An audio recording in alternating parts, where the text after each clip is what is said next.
It's just that it's Didn't see it. Where's the temperature down? Give that over. He was awake after lunch. Little crooked pies. Yeah, she's. Cool.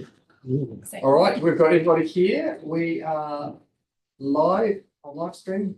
Unmuted, so. Welcome everybody to the Audit and Risk Subcommittee meeting. It's good to see everyone around the table. I will begin with karakia. Tūtala mai I runga, tūtala mai I raro, tūtala mai I waho, tūtala mai I roto.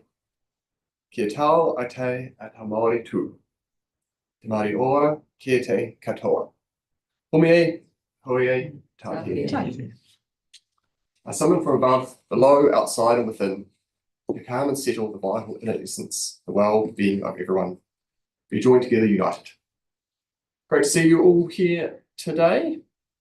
Looking at our agenda. So, we have Gary online as well. Fantastic. Welcome, Gary. G'day everyone, thanks for that. So apologies, we have got everyone present, which is fantastic. So Gary online to back with that. So I think it needs to be moved or seconded there. Public forum. No requests received for Audit Risk Subcommittee today.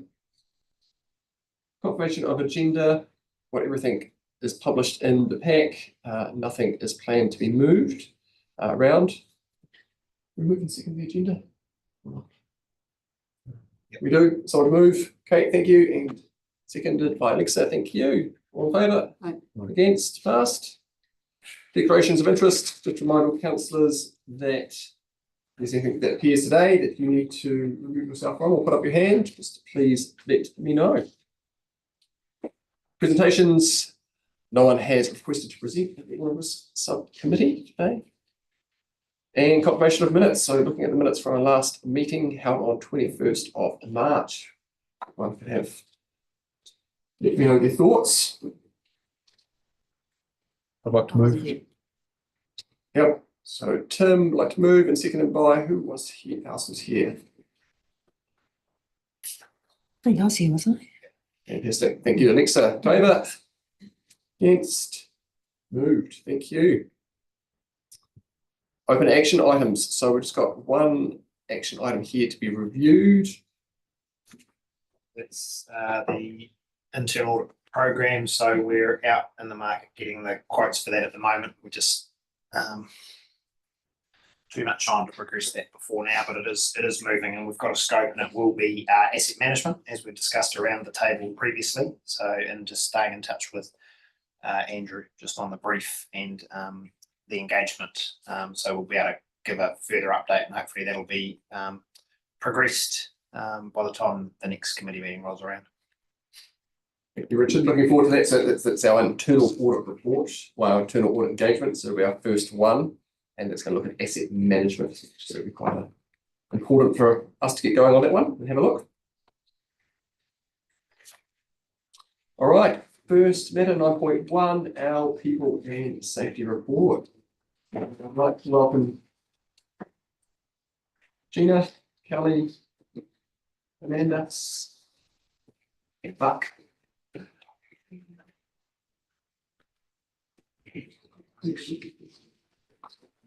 Yeah. Welcome to the table. Thank you very much for your report, standing item report on people and safety, but got quite a bit of content here today, which is, it's been a great paper to read. I'd like, one of you would like to give a brief overview first before we jump into questions. Kia koutou. So we're pleased to report on progress made in the people and safety space over the last quarter. We've done a superb job of leading the development of the strategic health and safety and wellbeing strategic work plan, which is included in the pack, and health and safety and wellbeing team continue to make great progress across a range of initiatives. In terms of people and culture, we're delighted that annual staff turnover is continuing to trend down, and we should be below 10% heading into the new financial year. And it's an exciting opportunity in terms of the calibre of people that we can bring into the organisation with as we continue to attract a large number of quality applicants. It's obviously very much a season of change in terms of the ELT restructure, but broadly this is being received well, and positive thing in terms of creating opportunities for people to step up into management and team leader roles following the internal GM appointments. Happy to take your questions. Yes, Tim. Kate? Just looking at page 12 of 87. I think we're at that page. Around you put water hazards here as a low. And I was intrigued because I would have thought it was a really high risk, and we've had issues in the past. And it's the last one on that page in that box. And it just made me consider, how do we compare to some of the other ones that are higher? I appreciate that not all of the staff in this building go out to the water, and therefore it may be low. And but it's a very high risk when you're dealing with water generally, I would have thought. And so it made me think, how do you apportion these? Yeah, good question. Water hazards is a risk that was assessed a couple of years back, and taking into account at that time all of the different factors like how many people are working around water, what kind of water environments. So as those factors that you've kind of listed. So it is listed as low at the moment, but could be potential when we broaden and do a more thorough risk assessment that risk will just change. And I guess sort of to carry that on, I see it's listed under the critical risks table, with the residual risk being low. Yeah. So that's Is that moving it because of the policy? Yeah. yeah. Or the guidelines? Thank you. I just understanding it. Yeah. Alan. Thank you. That's very good to hear that staff turnover is coming down. I had trouble interpreting the diagram about that on page 18, figure 4. I couldn't make sense of that. I wonder if you could explain that table for me.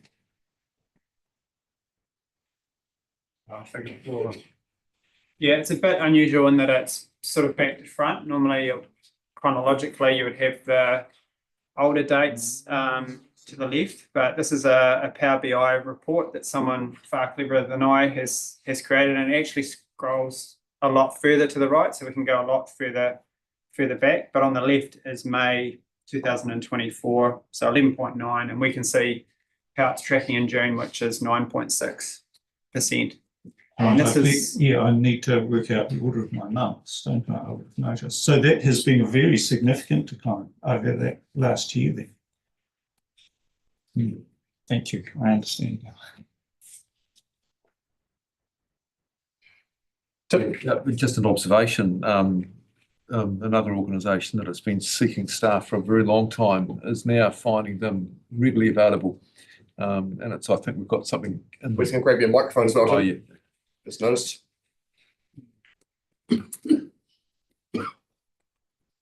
Yeah, so we are seeing a change in the environment for people. So, I guess with some of the changes within government departments, you'll be seeing a lot more sort of capable people applying for roles. I was interested in the current vacancies. You've still got 25, I understand. How are you progressing with those?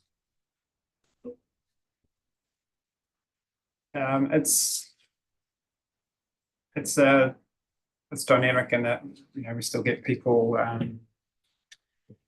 resigning, unfortunately, all the time. But yeah, broadly we're tracking well. I don't know. Do you have any comments around which particular? Are you just interested in what we've got vacant, or? Yeah, just one of the main roles we're wanting to fill. Yeah. What are the skills we're looking for? And we're still intending on filling 25 roles. So I can offer a little bit on that. So we're not necessarily looking for all of them. So there's a number in the consent space that we have decided not to recruit, and that's carried through to the LTP that is up for adoption tomorrow, where we just don't forecast the need for those. So we certainly look at all of those roles as they come up and ensure that they are roles we need to fill in terms of the work program, or whether there's other options for them. And then there are some things in there too where we have, if we're looking at that FTE under 30, which is, page 1830, we do have staff sitting in roles that may be on contracts that are less than a full FTE. So for whatever reason, and then that can also obviously bring our overall FTE count down, as opposed to what's approved within the LTP. So there's a few things that drive those numbers, but as a general rule, the answer to your questions are no, we're not necessarily looking to fill all of them, and consent is probably the one area we've made quite a conscious decision, and you'll see in regulatory communications there's 6 vacancies at the moment. I think 5 of those are not going to be filled.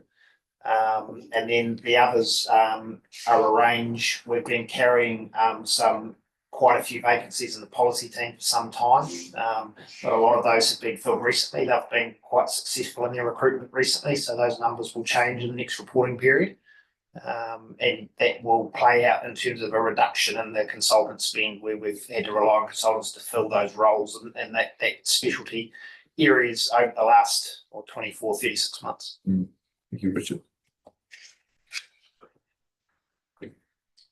Great. Kevin? Well, you just so further that one on page 17, we have staff turnover at 16.4%, but that includes fixed term terminations. So why would you need to record them? Because I mean, you've got a fixed term, you know that role's finishing. So why would you have that in your figure? Because in fact that inflates your figure. Yeah, exactly. So we do pay most attention to the permanent figure, which is the graph in the report, but we are interested in total turnover. Some of those fixed terms could be people leaving prior to the end of the fixed term, so it is still something to keep an eye on.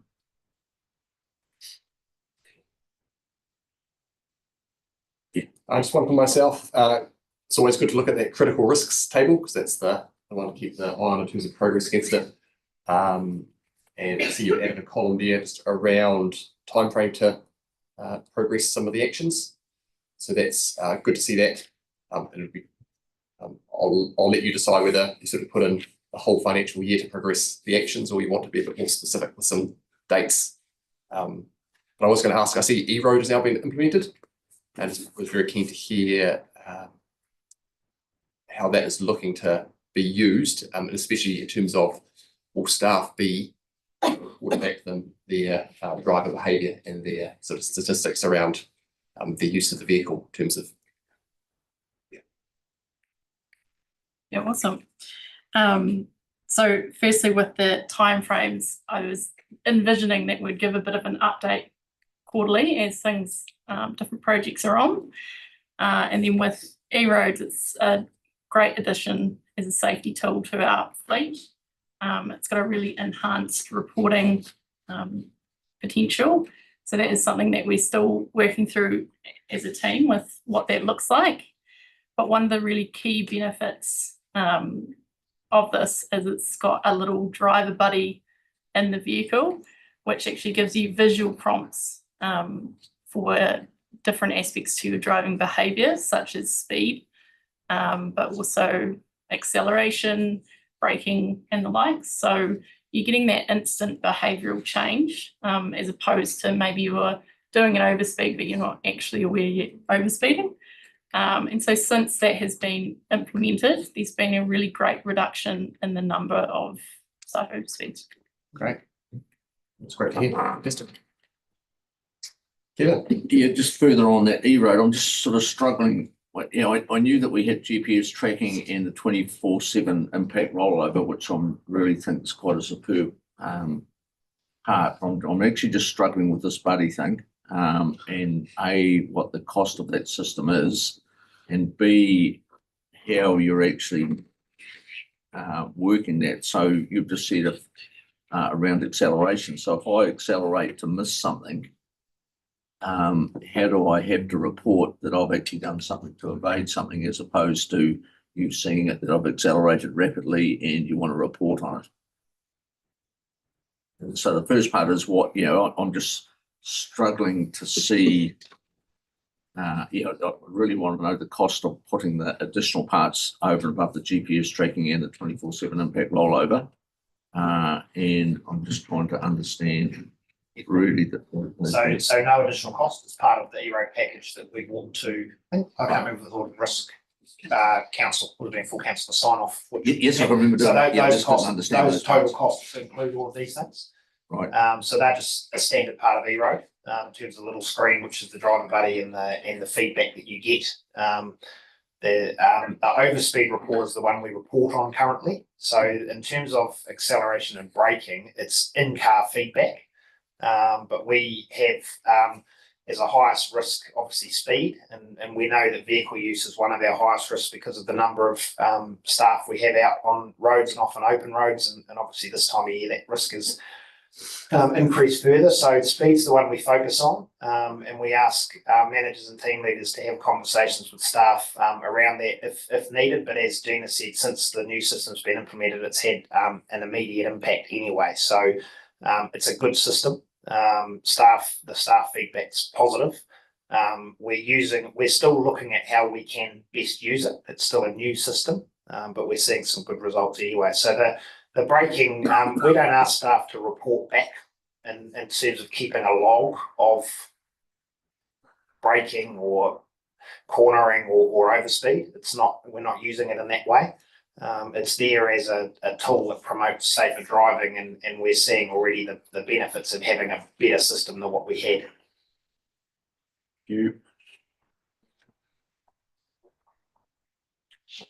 I see that the next paper is a deep dive into sort of the people and culture, so we can Well, I've got enough Continue. further on this report. that sounds good. On Kieran? the existing one. Next one. Yeah, so just on page 15 of 87, could you explain to me what a sun safety skin check is and the cost of that to the organisation? Yep. So a sun safety skin check. A sun safety skin check is essentially, it's a melanoma check for the body. So checking for early signs of skin cancer and the likes. As a council, we were able to get a really good rate for this. The initiative started with a focus on field staff, so our staff that are actually out every day in the sun, and we're lucky enough to extend that on a trial basis to the organisation.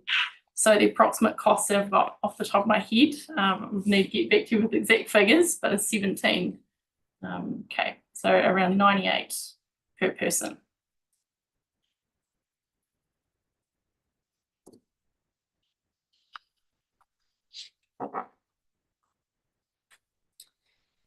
All right, Tim. Andrew, I guess this is the place we should probably be acknowledging the tragedy at the bus Tim, your hub. microphone, please. Sorry.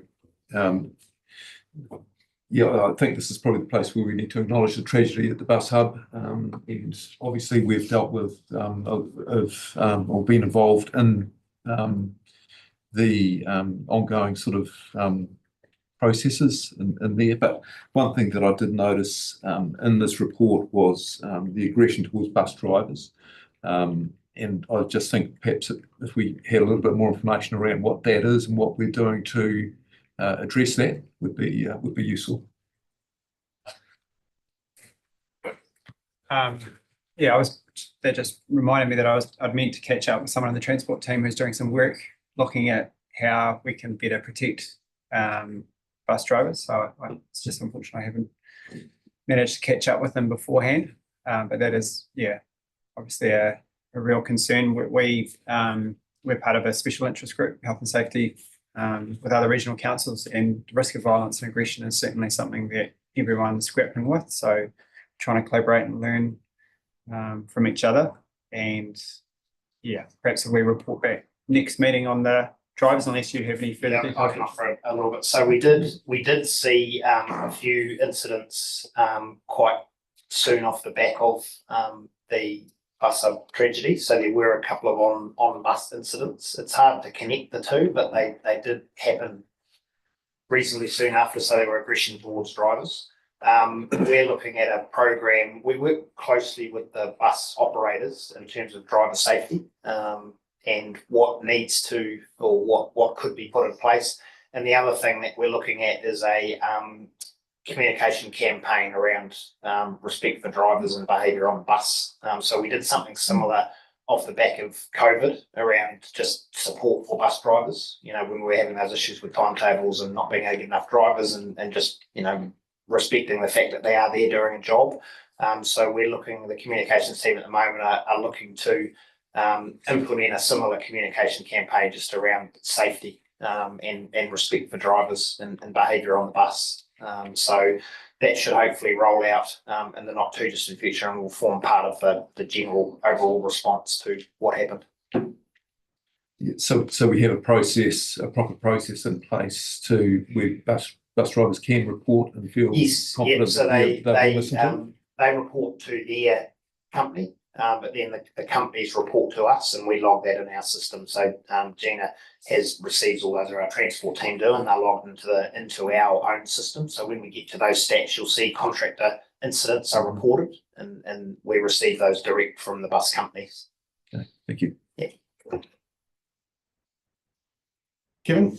You have a slightly different take on that. How are we monitoring exactly what the contractors are doing to ensure that their drivers are safe, even though it is, we've contracted them to supply us a service? So what are we doing to ensure that the contractors are actually looking after their employees? So that's part of our incident reporting process. So as they're logged within our system, just like we would do with our own internal incident report, we're reviewing that to ensure that appropriate investigations and mitigating controls have been implemented. And so often that is working with the transport team to liaise with that contractor to ensure that the appropriate things have been implemented. So, my only concern around that would be that with the effort we're putting into, when it should really be, the greatest effort should be by them. And just having the balance that it actually is their employee that they should be looking after, and how much we're driving that, as opposed to I just know if you employ someone to go and dig out a drain on the Tyree, you'll have all your controls around him, but at the end of the day, it's up to him or her look after their staff. So I'm just, So very happy much. with what you're trying to do. No, but you want to do it. It's very much the primary responsibility on their employer.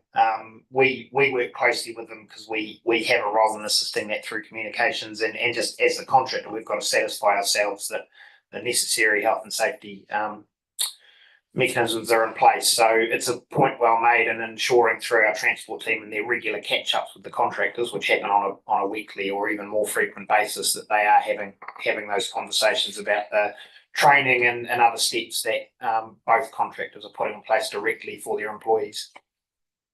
Thank you.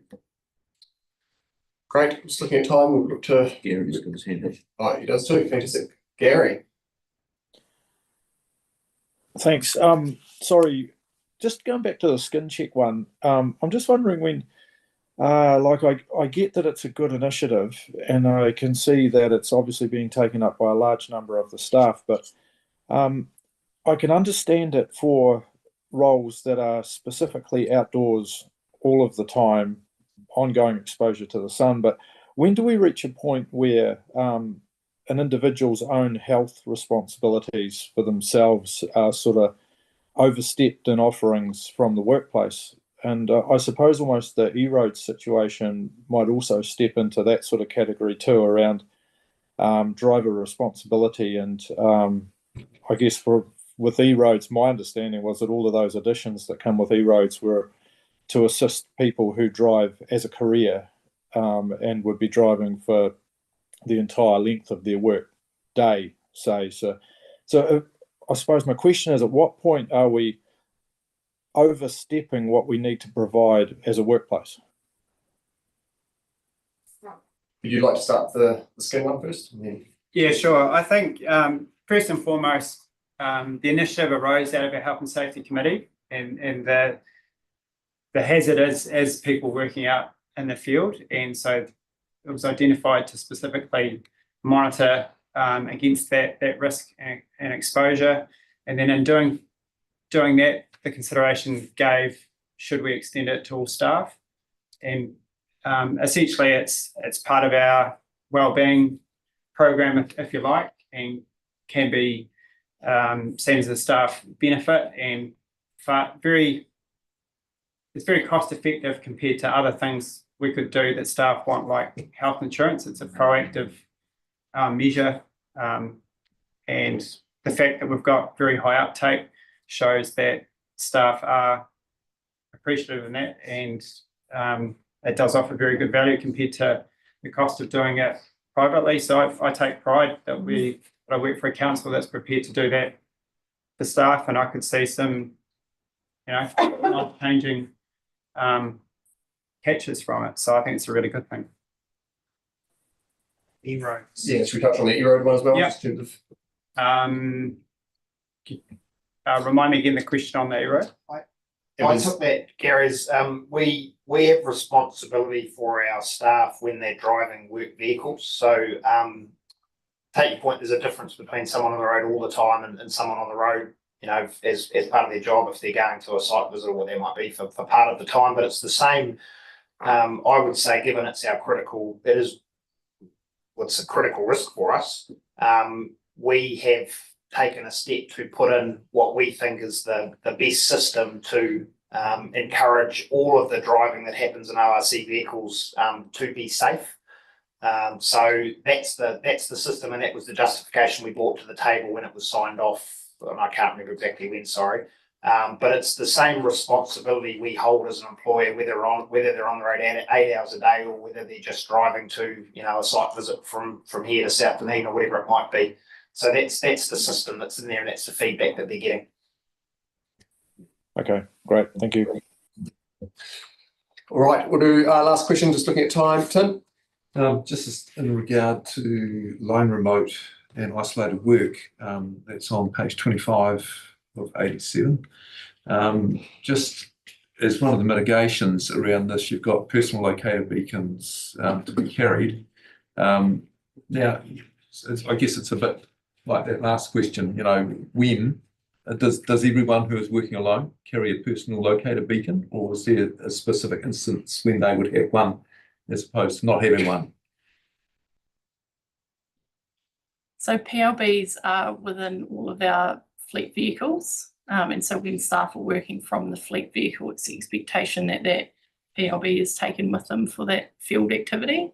So yeah, there's a kind of limit to the number of PLBs in circulation and circumstances and when they're used. I guess that's where I was going. So just ensuring that when people are really at risk, they do have a locator beacon with them. Yeah, correct. Working by themselves. And in addition to that, the lone remote and isolated worker system, there's the devices called in-reach devices, which is the two-way communication means.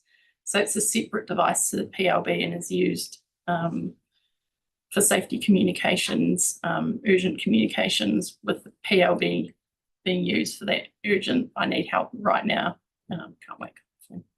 So have we had instances where the PLB has been activated and people have been helped out? Not to my understanding the PLB, but we've certainly utilised communication through our in-reach devices, the non-critical. Okay. Yes. Thanks. All right, we'll look to wrap up there. I'd just like to acknowledge that one of the key part of the paper was your health and safety and wellbeing work plan. I see has been reviewed and signed off by the executive. So the large appendix there. Can't say I've read it in detail, just sort of skimmed it. It's a lengthy document, but it's good to see that it's been done. And be good to, I guess, hear just the progress as you go through it over the next 12 months. I'd mover and seconder for the payment, please. Thanks, moving second by Alexa, favour, Aye. against, moved, thank you. Moving on to the next paper, which I believe two of you are going to stay for and 2 of you are going to disappear, is that right? Fantastic. All right, so Thanks, Jennifer. thank you very much. Paper number 9.2. So this is one of our strategic risk deep dives. So just to remind people on the subcommittee table that we have our strategic risk register, which highlights our key risks, and we ask staff to present to us on one of those topics so we can deep dive into it. And today's topic is on people risk. So thanks for preparing the paper. It'd be great just to hear you talk on it first briefly, just really to outline what the risk is, to really crystallise it for us. Sure. Ask questions.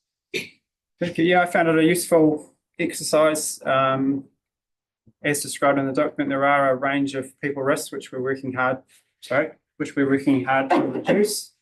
As alluded to by Tim, the labour market changes are changing. So the risk of not being able to attract and recruit people with the required skills we need to deliver our programs is reducing. But we also still need to be mindful of not losing key people, whether it be leadership roles or people with critical knowledge and capabilities. And in general, in principle, we don't want to lose high potentials and high performers.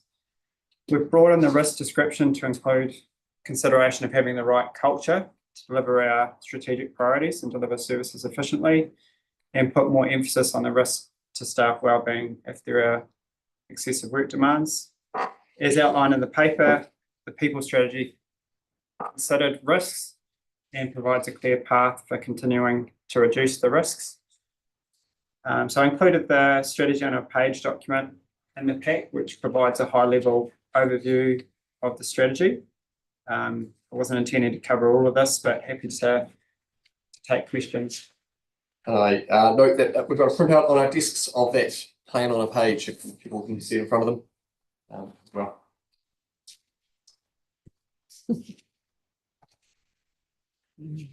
Right.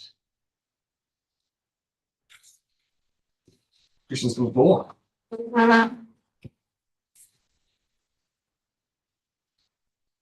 Tim? Just in regard to, I mean, I've had a good look through this and it looks really good and supportive of performance.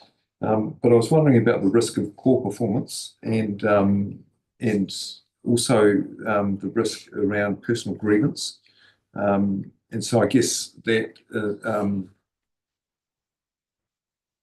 we need to have a proper employee performance appraisal systems around all those to sort of avoid those things happening. What do we have? Yeah, sure. So ORC, when I started a year ago, already had a robust performance plans framework for setting KPIs, development actions, expectation of regular one-to-one catch-ups throughout the year, and then as well as a formal mid-year review process and end-of-year review assessment.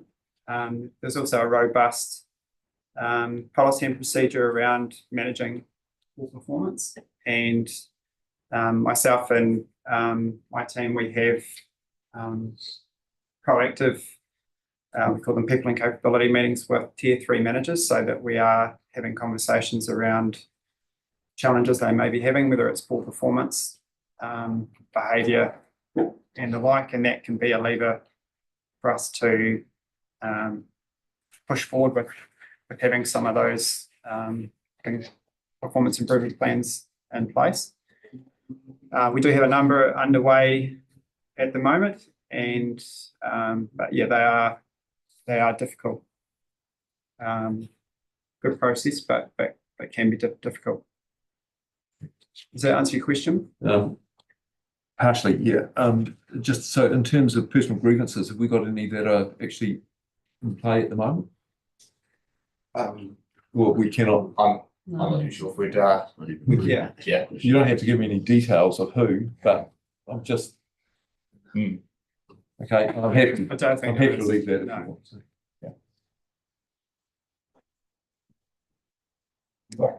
to. Kia ora team, thank you for this. I love these deep dives, they're fascinating.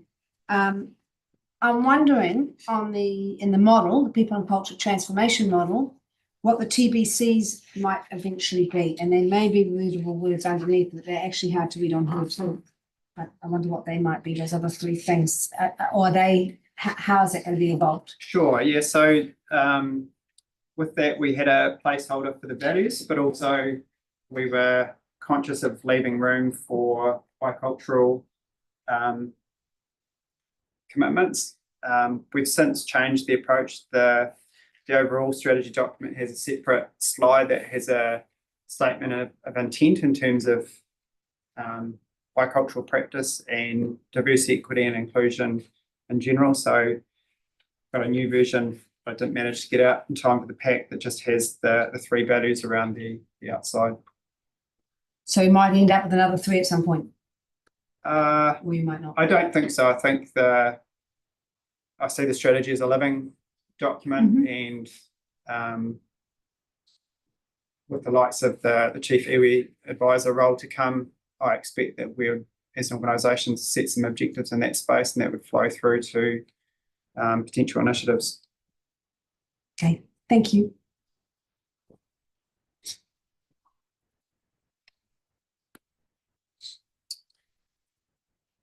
Good. Look, I think we're onto a really good thing, but can I just say, if you're going to, probably to the CE really, right, the strategy on a page, it would have been far better to have it on 6 pages so we could read it. So even on my bigger screen, I can't, and my eyesight's actually just been proven it's reasonably good. Look, to me, I've got 1,200 odd pages to read for this meeting alone. So for these meetings alone this week. So it's just, you've done a heck of a lot of good work, and you're obviously having a good deep dive. But I mean, I just need that in a form where it should have been just give us the strategy and put on the 6 pages so we can actually read it, because it's I'm not upset with the work you're doing.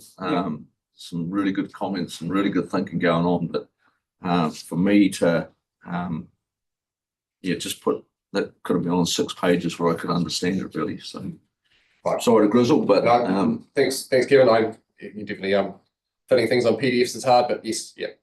Next time we can have a look into the formatting. That's right. Kate, thank you. I found this interesting. I've worked on the edges of local government for years, and most of them talk about in the culture piece about civil service and about the community, that the benefit of the community. And this was really inward looking, and I appreciate why, but it didn't actually talk to the people that want to make a difference in their communities or in that civic space. And that somewhat surprised me, because it was, in many ways, it could have been any institution as much, which is what we're not.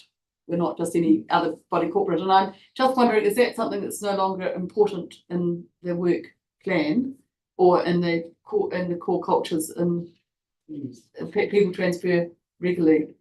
And yet, when I see a lot of people coming in and out of this business between government and other local government places, and there was nothing on that, which just surprised me about the culture.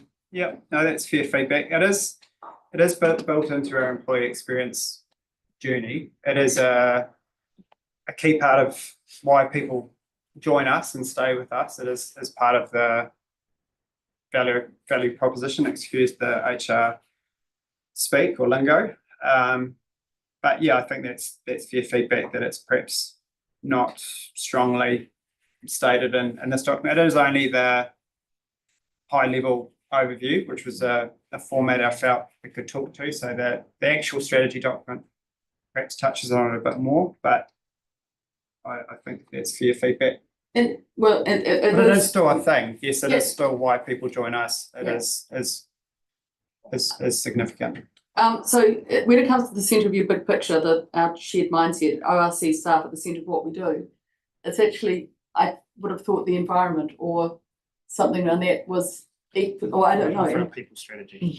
Not for, yeah, Yeah, you're talking, the other side, yeah, but it's. and we've got other things for that, Okay. because it's a fair point, but this is focused on what do we do to have the best and highest performing team and engaged team we can to do those other things well. And so perhaps when we do these deep dives, I was reflecting that I have to understand where these all fit in the bigger jigsaw puzzle, which isn't always so clear to those looking in. So yeah, we'll get there. Thank you. I might just end on my question, which was a little bit aligned with Tim's from earlier, just in terms of management and leadership. I noticed I was linking some words here with the previous paper as well, where you have your people and culture section in the previous paper, and some of the words here as well. I noticed there was comments around a leadership development program being underway or getting underway soon, and then sentence saying that the KPIs have been cascaded from the CEO down sort of throughout the organisation. So I was just kind of keen to hear about that in terms of because that will help with that people performance part of the equation. Yeah, absolutely.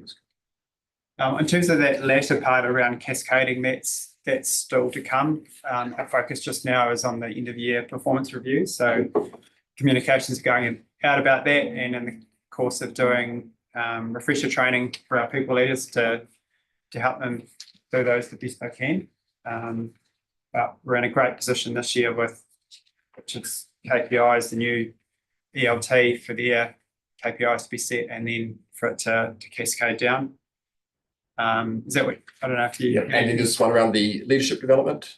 Yeah, that's an important area of focus for us, and it's all year round and continuous. Earlier this year, we sought feedback from our people leaders to inform that, and we're looking to cater for different groups. So at the moment, there's a leadership program for team leaders, and we're actively thinking about what it will be for our tier 3 managers. And Richard and I and Amanda have had discussions about how we can support the new ELT, but perhaps looking to take it broader than we have in the past to see what we can offer technical leaders, which are critical in their own right, and emerging leaders. Right. It'll be good to see as that progresses, because that would certainly help set the culture and keep the culture the way that you would like it to be. Final question before we move on, Kevin. Yeah, sorry, and it's probably to Richard. Just on page 40 with our internal risk factors, which, I understand what's being said there. So where do we find where we are, or when will it be reported as how we're mitigating against those, and what the plan is to, for instance, HR information system, it's overly manual, inefficient, pose risk for human error. Don't work specifically with that one. When are we finding those internal risk factors, how we're handling those, and how we're improving to be in a good spot? Yep. So we each committee we review the overall risks. Yep. The other one, and so that would have any updates that have occurred. Right. And then if we cycle through reporting our critical risks, over time you should see that some of these things we've identified drop away, and record the actions we've taken to resolve them. So very much reviewed quarterly as part of this, and will be updated obviously at a higher level. This starts to get into the detail. Correct. Between this and a regular cycle of deep dives into critical risk, you will get a picture around how these things are being managed. Yes, And if there's anything specific, just ask and we'll make sure. Yeah, no, I understand that. So it's more how, so 3 months' time, when we've finally, well, we've got a grasp of this, but it's saying 3 months' time or 4 or 5 months' time, how do I map that actually has happened? When would we refer back to this other than the next time we deep dive? And that could be 3 years away before we go back. And I think the purpose of this is to ensure there's comfort around the table from the committee that we have a good grasp on what those risks are in terms of identifying them. Yep. And have some plans in place to mitigate them. And then really the trust needs to be put on us to go away and do that. If there was any concern that that wasn't happening, then absolutely we're open to requesting something come back on a specific issue. But really, this is to give confidence that there's robust processes in place at a staff level to first of all identify the risk and then obviously record and have a plan in place to address those. So there is no provision for us to come back on those details outside of the current process we've got in place. Right. I suppose my concern more around is more that we are, as a governance team, resourcing you sufficiently to be able to put those in place. That's I'll definitely let you know if you weren't. Oh, would you? You're a good fella. No, but we're very happy, and obviously through the LTP we had a focus on the small number of increased resources focused in our corporate and business support areas to enable some of these things to have a bit more focus, because they haven't necessarily in the previous years where we've grown the organisation significantly. So we've got good resource and you know, we've got an excellent manager in the space who's got a very capable team to deal with these things. Yeah. So if there was a particular sticking point for you to handle in here, but let's not pick one out, but we'll just say that system you couldn't, you didn't budget enough for a system or something. So you would I would see you coming back. I trust you to do it. I'm just saying, you know, when do I know that that's, or if there is sticking points? So two things. If there was a financial sticking point, we'd just come back and ask. Yeah. If there was a significant issue, it would be flagged through, even if we weren't doing a deep dive, we'd flag it in the people and safety quarterly report. So there's still a way for us to raise it with the statement. Even if we're not doing the specific deep dive, we can say, here's an issue that we would like to make you aware of, and it would just be done through the quarterly report. Great. All right, thank you very much, Richard. Thank you, Kevin. All right, time to move it and second it, please, for this paper. Thank you. Moving by Kevin, seconded by Tim. Thank you very much. In favour? Right. Against? Moved. Thank you very much, Mark and Amanda. Appreciate it. Thank you. Item number 9.3 is our second deep dive for today. And this one is specifically around external change. Very topical. So we have Andrea and Mariana. Welcome to the table. If you'd like to give a brief overview of your paper first, and then we can ask questions. Thank you very much for preparing it. It's appreciated. Thank you. All right. I haven't been to audit and risk before, so my name is Mariana Brooke. I am the Principal Advisor, Mayoral Forum and Local Government Reform. So Mayoral Forum is of course a cross-council role, and Local Government Reform is specific to ORC, and it's in both of those contexts that I was invited to write this external change deep dive. Probably reflects my own preoccupations. It could have been written in a number of ways. There are a lot of ways to think about external change, what it means, how we respond. But I have presented it really as an inevitability. It says it's likely here, but of course it's really inevitable. We need to respond to risk. We're in fact set up with an expectation under the Local Government Act that we need to respond to change. We're set up under the Local Government Act to receive directions at various times from central government, and indeed that's what happens. In the risk prevention table, I've really, there are two sets of responses here. The first four are really the day-to-day mitigations that we all have in place to really make sense of change, to record it, share it, talk about it with others, to provide our community with a greater understanding of what's going on. And then lastly, another mitigation, which is a little, I guess, more theoretical or more considered, is that we have our own strategy that we develop and work within so that we're not quite so buffeted by the winds of change. So that's the that last box there. I would also say that none of this is my, I don't drive or run all of this. It's very much an organisational wide activity to respond to change. There are people in every part of the organisation who need to pick up on new processes and new policies every day. So I'm sure there'll be others in the room who will be better placed to respond to questions as we go. But I hope that this is a good starting point for a discussion. Right, thank you very much for agreeing, Taylor. And I might start off with a question. So I haven't seen any other hands yet. The one I noticed first, at the very top of your risk preventions table, was your reference to the government policy and legislation monitor to help keep track of policy change. I was just very keen to hear more about that, because it sounded like one of the key tools that you'd be using. That is one that I'm responsible for, and it's a paper that is circulated to councillors and to staff via their managers, and will soon be on Tiaki, our intranet.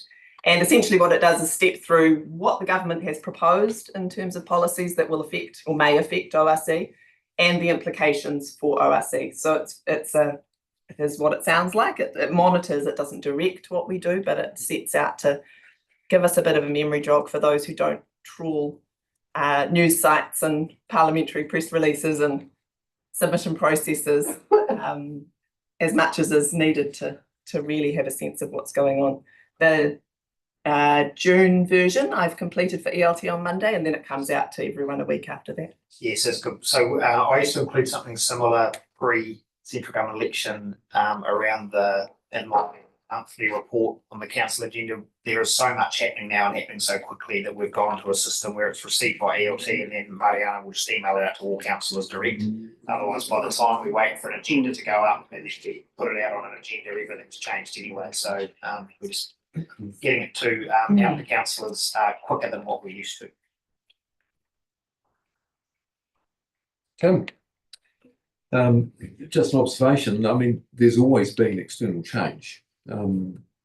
Has it gained any more emphasis recently, or I mean? I think it's a wee bit hard to assess. That was certainly a topic of discussion at ELT, and we started to go so far back in history that to find a time where there wasn't a lot of change, that the exercise became a bit futile. We agreed in that context to simply say that there is a lot of change now, and that it requires quite dedicated management, or attention. I think scale and pace are the key things. So there has always been change, and there always will be. I think from those that have been involved, and we've got a number around the organisation for a number of years, that just the scale of change across everything we do and the pace that's been pushed through is what is creating some risk for us in our work programs. Okay.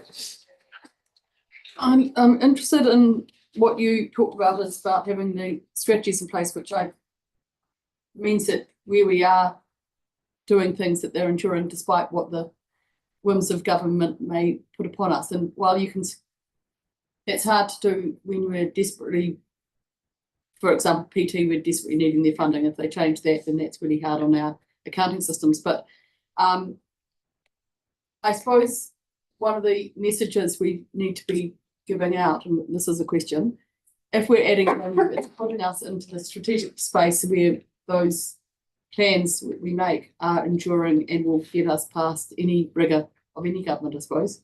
And so how do we measure that we get to that point, or can we? Or is it just a paradise that we unreachable?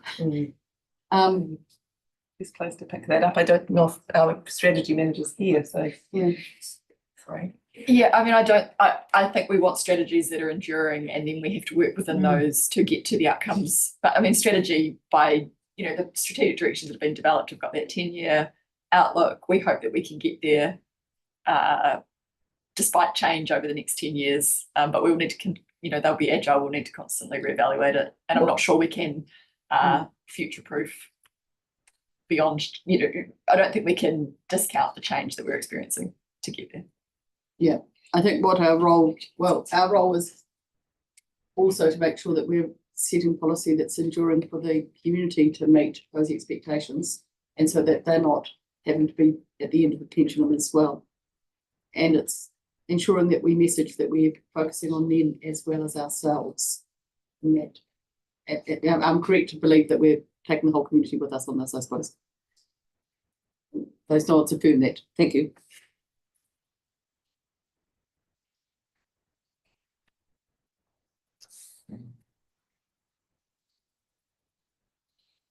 Any other questions on the floor?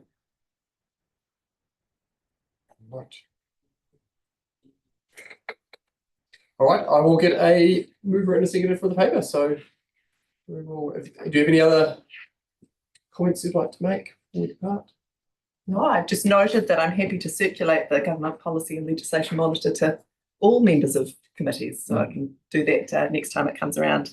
But other than that, thank you. That's it. Actually, I've got, Alexa's got a No, hand I'm up. just happy to move it and just to make a couple of comments as part of that. Yes. I really, really enjoyed this paper. I'm really very cognizant of change and how that happens. And so it's really, really good to see this particular deep dive. And I think that you're going the right way. It is about strategy, but it's also that culture eats strategy for breakfast. So we have to have the culture in there to support this strategy. But by having our strategies and our strategic directions, which I found is what really, really helped us through the long-term planning process, and to have those strategic directions, and we headed those ways no matter what happens in the change.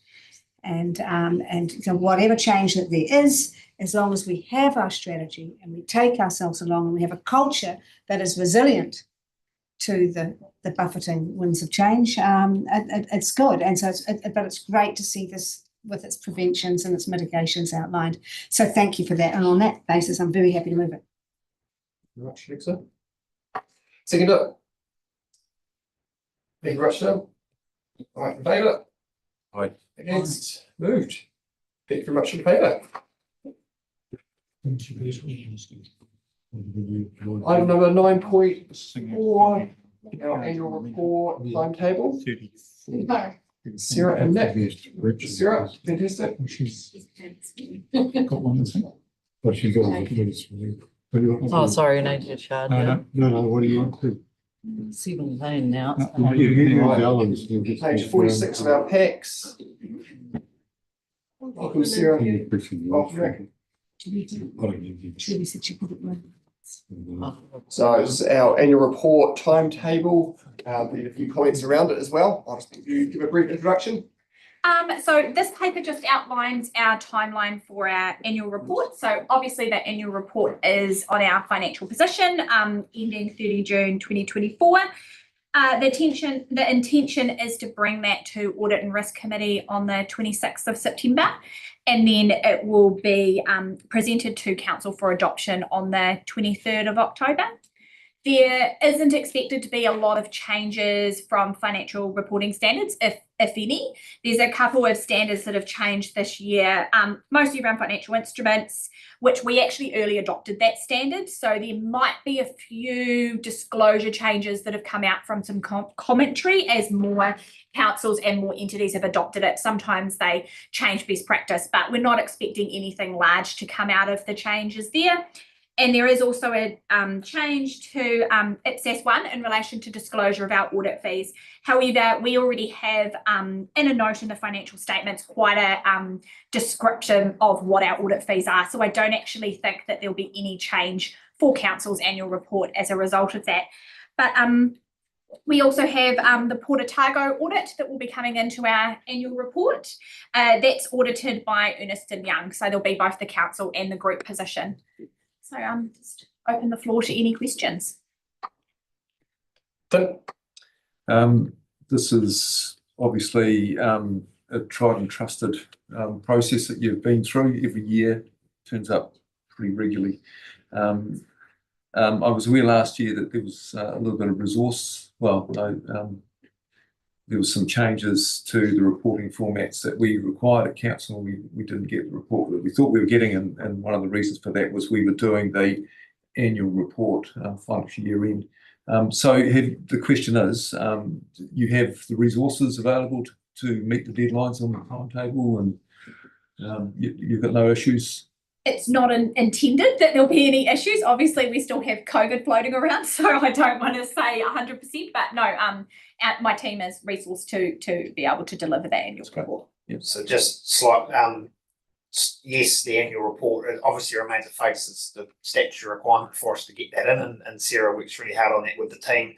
The reports last year were the financial reports attached to my CE's report, and I'll keep council updated. There will be year-end report, year-end timetable is slightly longer than monthly reports that I include. So it may be that my July report doesn't have the final end of year position, and that it'll come to the next meeting, but I'll make sure that's communicated to everyone. And the same with first month of the new financial year, and ensuring that, again, we've got visibility of what that is and that council knows when it'll be received, but it won't impact the resources required to deliver on our statutory requirements for the annual report. Thank you. No other questions? The paper was pretty straightforward, so thank you very much. Happy to move. Thank you, Kevin. And thank you, Kate, for seconding in favour. Against, passed, thank you.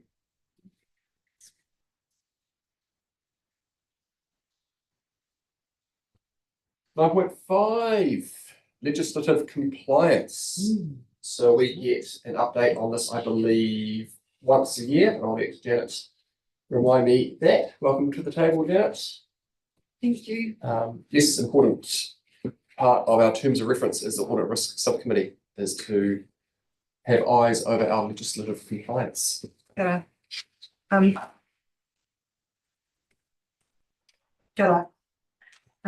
Thank you. I do report on legislative compliance twice yearly because we do our surveys to measure our compliance on that rate. But in terms of general compliance and with our Comply With platform, we live and breathe our obligations at council, and we take them very seriously. So from the time a new starter begins at council, it's not in the report, I'm completely off topic. From the time a new starter comes in, we talk about the platform because council's a creature of statute. We only exist and have our powers, and everything we do really is prescribed. So although we survey 6 monthly, we do focus on that throughout the year.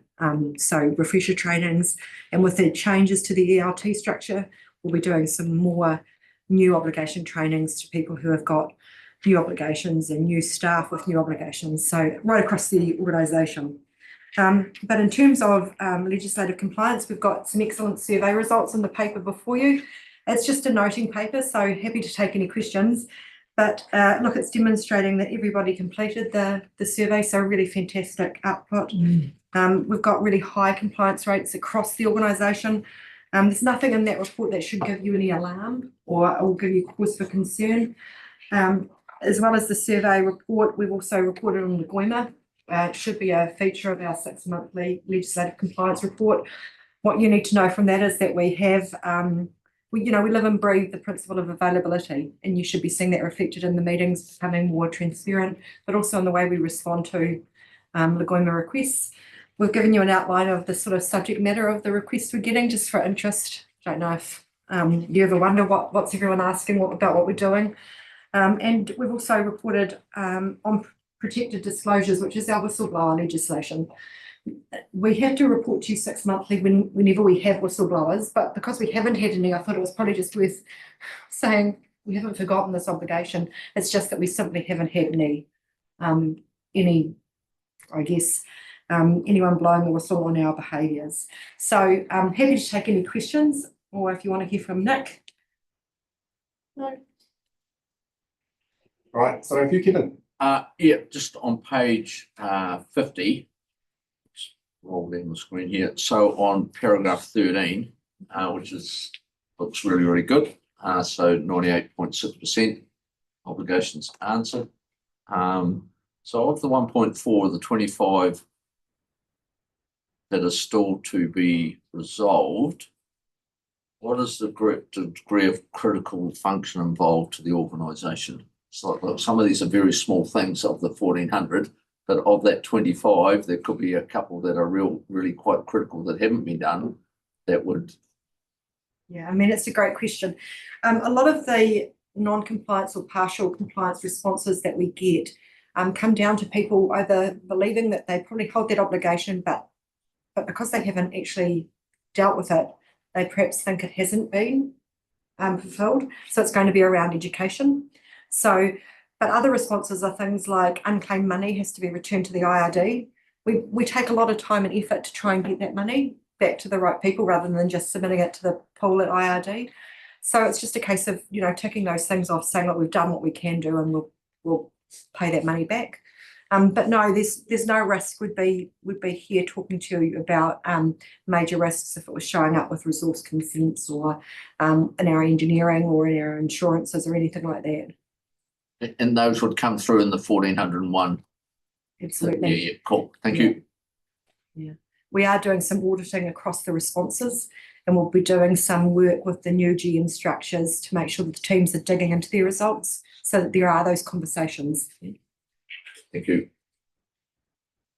I just want to compliment you on this system and the importance of the 98%.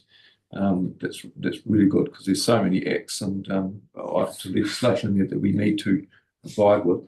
Just in terms of the comparison with last year, and I think I might have seen it, but I can't remember. What was your compliance last year? Do you remember? Last year the compliance rate was still good, but the amount of people that completed the survey or the survey questions that weren't answered wasn't good. So we had, I think, 140 that weren't answered.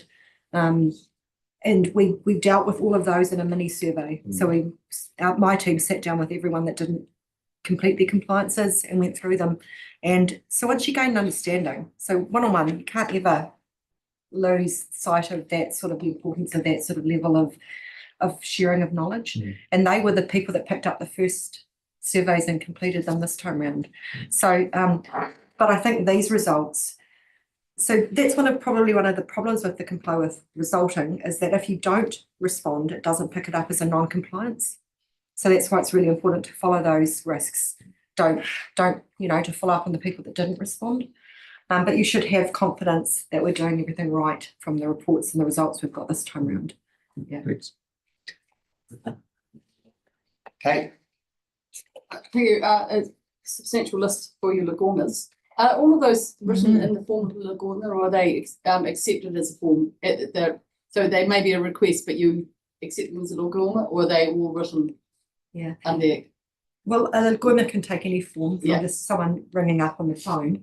So a lot of Lagomas they don't even come to the legal team. So it could be someone asking for an annual return or those sort of things.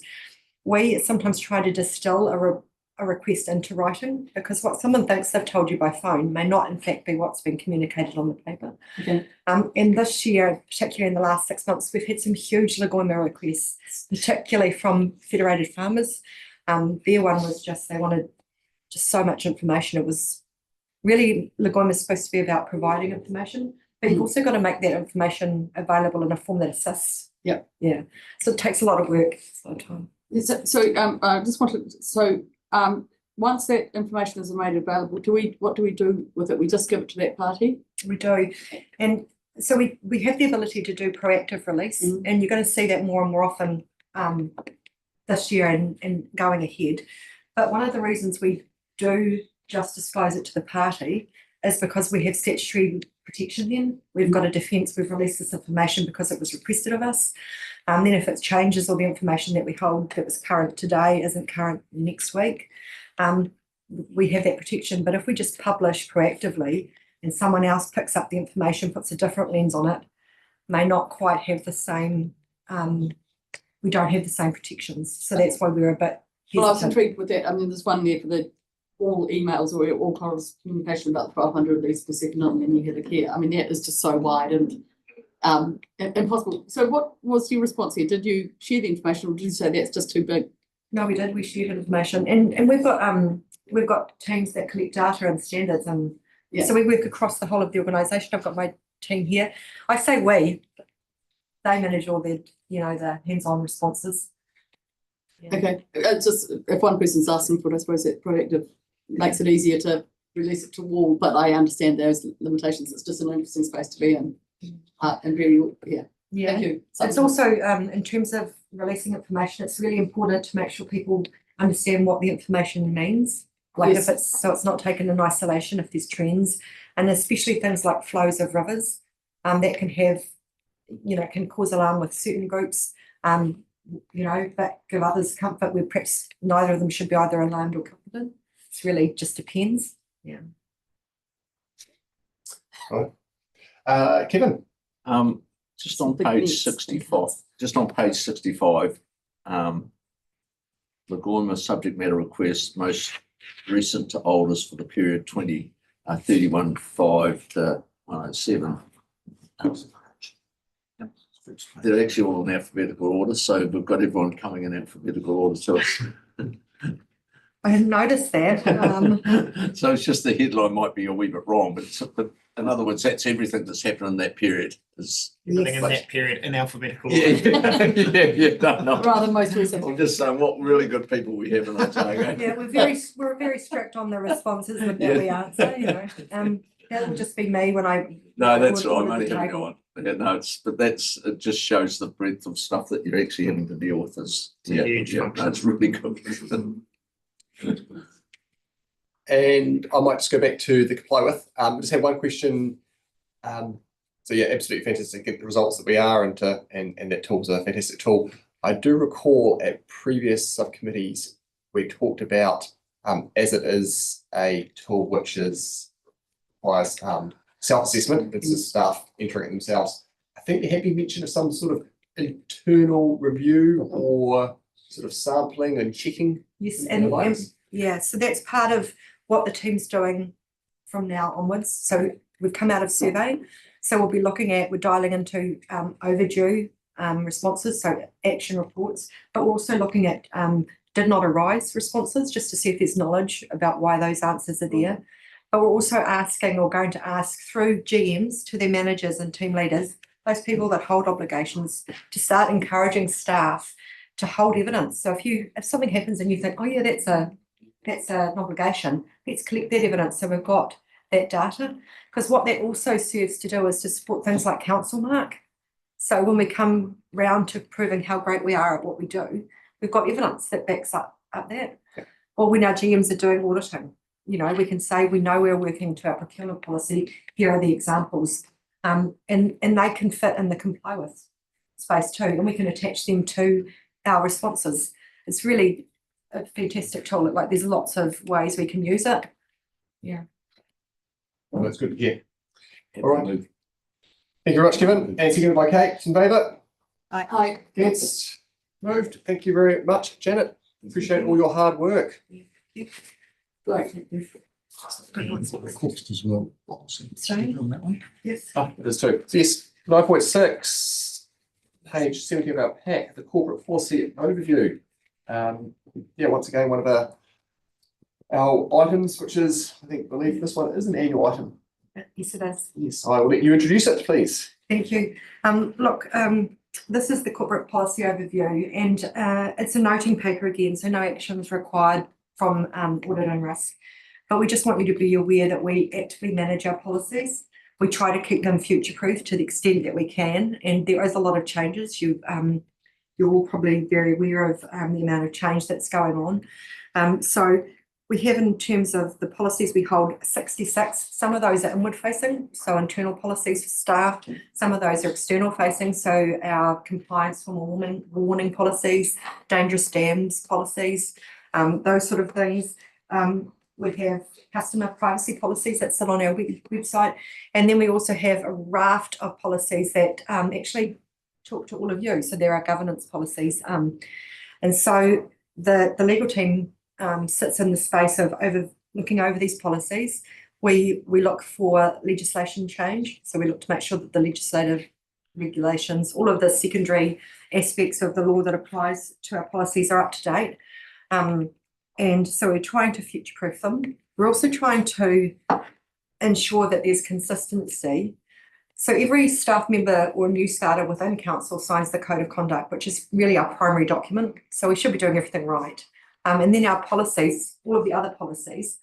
So our code of conduct is a bit like your standing orders, I guess, if you wanted a comparison.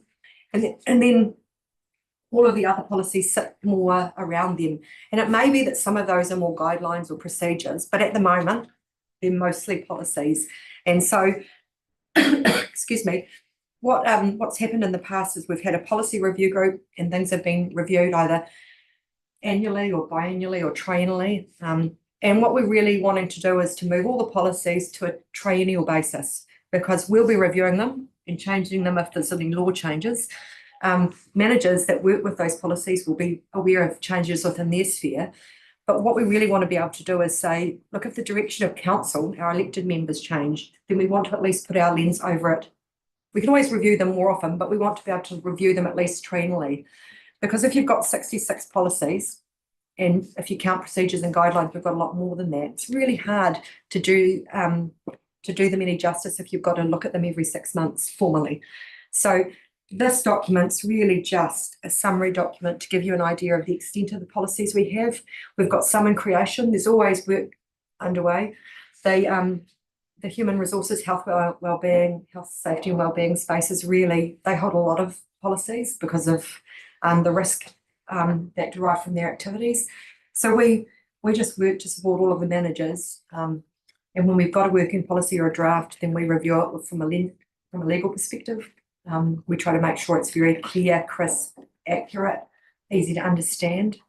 Yeah, and that's what we do, and it's ongoing. Yeah.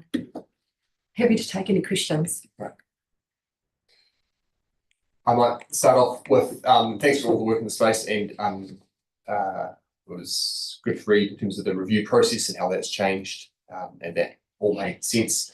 I did notice in terms of just the format of the paper's changed from what we've seen in the past in terms of that table format where we're able to monitor progress of review dates and review by times. So it sounds like you're changing the way that you're going to review and possibly the review schedule. Do you think in future we will be able to monitor that policies are being reviewed on time? Is that the intention? Absolutely. And as I said, hopefully there'll be triennial reviews. Yeah. And what this will be with a table, if happy to do however's directed.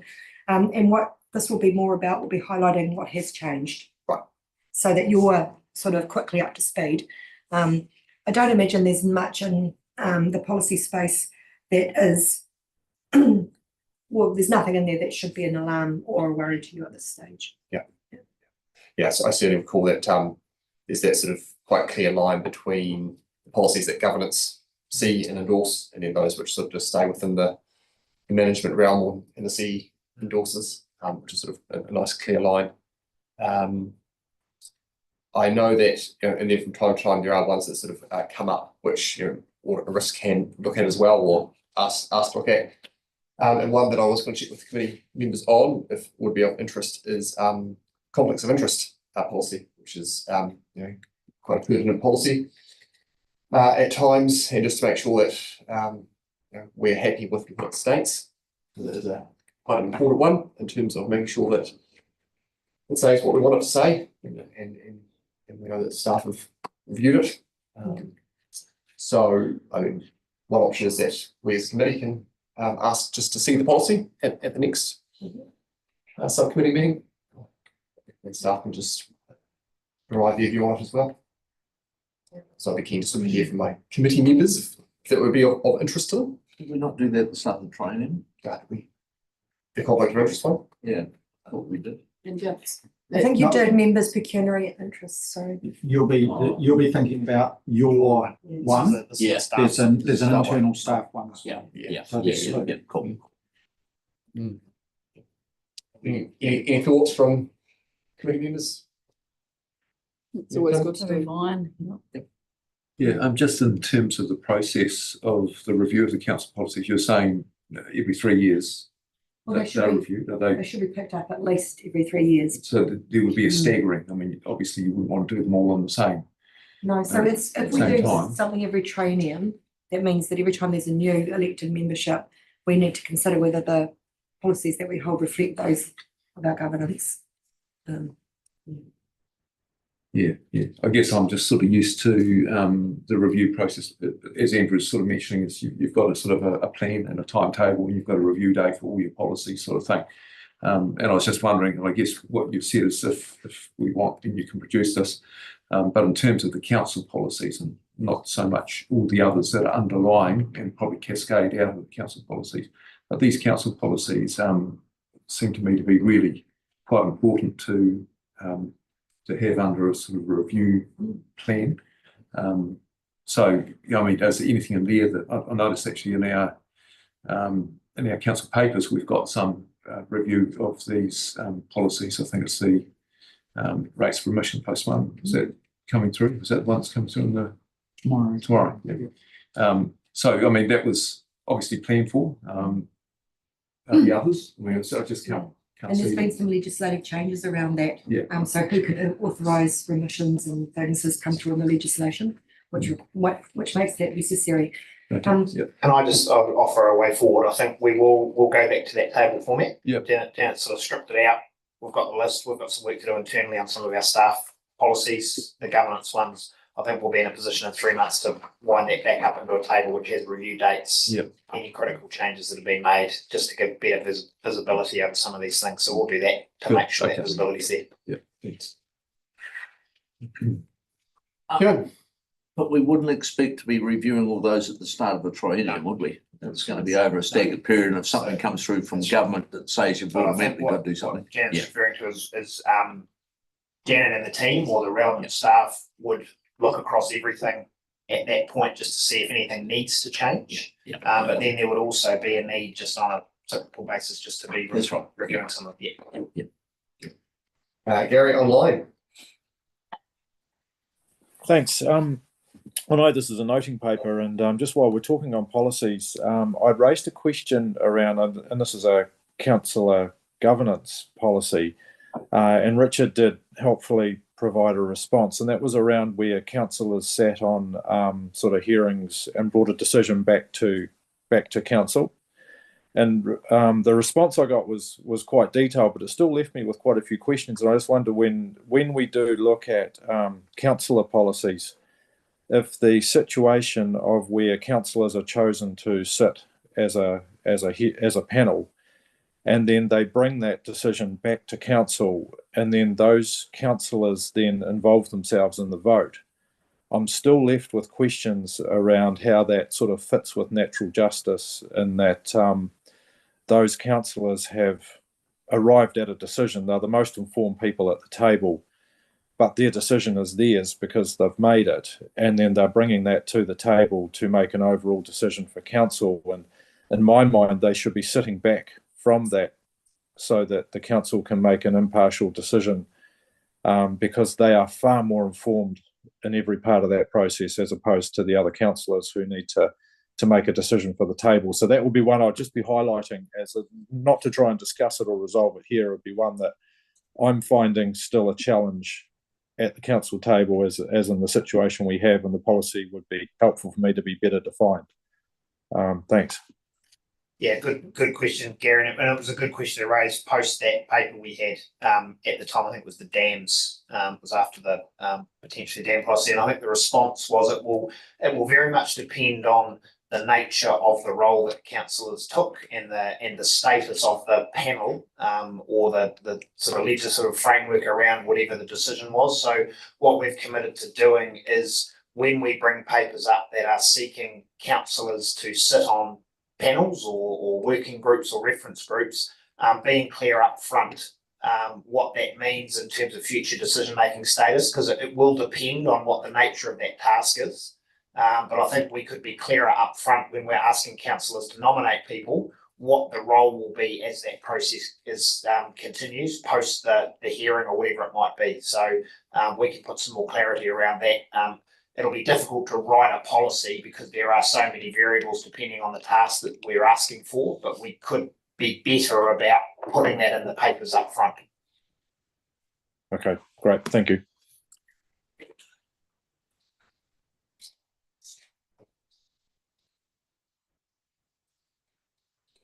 All right, Ken. Yeah, just one more. Sorry, I'm just going back to my page. So yeah, I suppose this is going back to the review timeframes and the like. But one thing that's come out from our earlier report from staff on was we talked at the previous Audit and Risk about a mental health strategy which is being developed, and so what I don't see in this. And there was some time frames around that, but it's probably to me being emphasised now when we look at our people deep dive and our internal risk factors, is where do we see, it's probably just reinforcing this chart, Richard, really, that where do I actually see when something like that is going to be, so it's in inception now, when is it going to be completed by? And it's probably actually not listed in there as it might come under health and safety and wellbeing policy statement, but it was definitely a thing that we're going to do under a mental health strategy. So whether that becomes a policy or not, but I'd just like to be able to, I'm not saying it's not being done, but it'll be really, I just think with where that's being tracked and I don't have a mic, but so that would be tracked against the because mental health and psychosocial risks are part of one of our critical risks in health and safety and wellbeing reporting. That health, safety, wellbeing, that mental health strategy, will be reported through the quarterly people and safety reporting. Right. But there's a number of policies that touch on mental health and those psychosocial risks, and so those policy reviews will come through this process. So I appreciate that. Sounds like lots of pieces to the puzzle, but we will report on that mental health strategy through the health, safety, and wellbeing critical risks. Good, thank you. And it is in for the 25-26 week program, so it will be done. Yeah. All right. Have a move, please. No more questions? Moved by Tim, seconded by Kate. In favour? Against? Moved. Thank you very much, Janet. Appreciate it.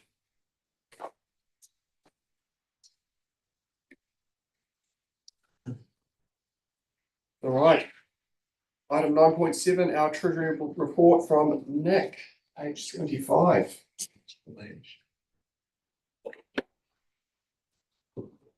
Okay, this is Bancorp's quarterly report on our debt position. So basically no change from the one you saw last quarter. Obviously our debt was put in place earlier in the year, so the rates are pretty much the same. There is two of those tranches do reprice quarterly, but basically it hasn't dropped very much over the last quarter, or in fact over the last year. So Bancorp does this compliance report for us, and we just put it into you so that you can have visibility, and if you've got any questions, either I'll answer them or we'll go back to Bancorp and give an answer for you. Right. Thank you, Nick. Any questions from the floor of the paper? Yep, Kate. I think I've got this. I just want to test it because I think it's transparency. In paragraph 3, council has 25 billion in core debt through the local government funding agency. We've actually got more than that, haven't we? I mean, the council's got core debt, but we also borrowed for Port Otago. Yeah. And it's just that clarity. It's in the report. And it's understanding that it's a liability of the councils because we cover it with Port Otago. Port Otago's worth $1 million, so that's fine. But I think we need to continue to put that in reports up front that we're carrying that for them as well, or is that necessary in the report? That's the question. I think this has come up before. I could add it to the cover report. Bancorp, we only get them to report on our debt, and where that complies with our treasury policy, because Port obviously does their own, and could certainly put there what the overall level of debt is, just to give a summary that they've got a $150 million facility that they can borrow through us through to the LGFA, and we could add that in so that we could say here's total, and here's the and still the Bancorp report would be on our core debt, but you'd get visibility of just how much the balances that the port has borrowed through the LGFA. That's easy for us to do. Yeah, so it is in the Bancorp, and that it's on page 80 of 87. It's got the total debt. Oh yeah, it does too. Yeah, and so it's just continuing that story to make sure that but I don't want to get. We'll just add it to the cover report in future. Yeah, I can add it to the cover report. But what I don't want to, what you will notice is we don't have, for example, all the rest of the information that Bancorp provides is on the 25 million. Yeah. Where you get into how that's broken down, and that for the port, it's far more complicated. And from our point of view, we're not, that's their own treasury policy. Let's just talk about the cover report. Yeah, it's just that the liability for the ratepayer is covered, and ensuring that we understand that if that's moving. I mean, it's within a COE, I know, but it's if it moves, that's great. Thank you very much. I'd love your interest rates, but that's up to the government. All right, yeah, the paper, okay. Oh, yeah, just, yeah, Nick, are we comfortable or do we ever get it tested that our GFA are actually giving us the best bang for buck? And how, and I suppose, how is their margin, their betterment margin given to us look compared to what it was 5 years ago? Are they still giving us the very best deal, or should we be putting some pressure on them to do the job better? I think Kate just answered. Yeah, the question for you. well, actually, this is an area we should be messaging. We are providing really good value. Yeah. And it is something that's happened in the last 4 years. And I think it's a really good news story, but we don't actually translate that particularly well. Yeah. Yeah, I would struggle if you challenged me to turn taking on debt as a positive news story. Yeah. But in answer to your question about I know what rates, you mean. our GFA rates are better, but hence the reason why the port wanted to borrow Yes, through yeah, us. I You know, understand as that, we know, there's a margin benefit there. Yep. That you don't get going to the commercial banks. So yeah, look, if that wasn't the case, councils and any other CCOs that are involved in borrowing would be very quick to move their borrowing elsewhere. Yeah, but that's still probably not saying are they doing the best job they possibly can. I think they are. You got to remember that's they're okay. not a bank. They're not trying to make make a profit out of this. Yeah. They're effectively a cooperative returning the benefit to us councils who are borrowing. Right, I'll have a look at their audit report one day. Okay, would you like to add? One of my frustrations is that we continue to deal with some of our financial arrangements in committee. And in answer to the CEO's comment, maybe we need to bring some of the returns out of the investments out of committee sometimes so that we can compare them to the LGFA borrowings. And that would add that would show that value, wouldn't it, Nick? The comparison. Not really, because they're two quite separate things. One you're borrowing, the other is your return that you're getting effectively, in the share market. I mean, we are borrowing. We do have bonds that in the managed fund, but they are quite different treasury operations. Yeah, it's the different. Okay. Andrew, just following up with Kevin. Sorry, I'm just following up from Kevin. I think, so can I ask the question, do all members of local government New Zealand get the same rate through the local government funding? Effectively, yes, but there is differences in you can get different rates if you're a guarantor council or not. So there's a slight difference in the margin. And then what would be any other differences? But they're all detailed there. It just depends on where you're at. But it also, you'll get different rates depending on how and what term you want to borrow at.